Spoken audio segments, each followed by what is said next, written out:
सर्वप्रथम आपणास गुढीपाडव्याच्या खूप खूप शुभेच्छा। आज आपण घरच्या ताज्या चक्क्यापासून सोप्या पद्धतीने केशर पिस्ता श्रीखंड कसे करायचे ते पाहणार आहोत। रेसिपी नेहमीप्रमाणे खूप साधी आणि सोपी आहे। यामध्ये मी दुधापासून दही कसे लावायचे तेही सांगितलेले आहे।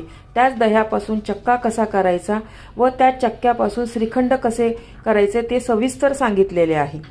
यामध्ये जो चक्का बनवलेला आहे त्यापासून आपण वेगवेगळ्या फ्लेवरचे श्रीखंड बनवू शकतो, जसे केशर पिस्ता श्रीखंड, राजभोग श्रीखंड, आम्रखंड, इलायची श्रीखंड, मिक्स फ्रूट श्रीखंड, अंजीर श्रीखंड असे अनेक फ्लेवरचे श्रीखंड बनवू शकतो। हे श्रीखंड चवीला खूपच छान लागते आणि बाहेरच्या श्रीखंडापेक्षा स्वस्तही पडते। नवीन शिकणारेही सहज बनवू शकतील इतकी सोपी रेसिपी आहे। हे श्रीखंड तुम्ही सणासुदीला आपल्याकडे पाहुणे आल्यावर हे श्रीखंड आपण बनवू शकतो। चला तर वेळ न घालवता हे टेस्टी श्रीखंड कसे बनवायचे ते पाहूया। हे पहा, आपले श्रीखंड मस्त झालेले आहे। हे श्रीखंड मी 2 ते 3 तास फ्रीजमध्ये ठेवले होते।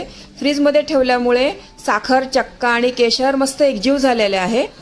या गुढीपाडव्याला तुम्ही श्रीखंड पुरीचा बेत जरूर करा आणि कसे झाले मला कमेंट्सद्वारे कळवा। पूर्ण रेसिपी पाहण्यासाठी माझ्या फोटोच्या खालील त्रिकोणावर क्लिक करा, जेणेकरून तुम्ही त्या रेसिपीवर जाल।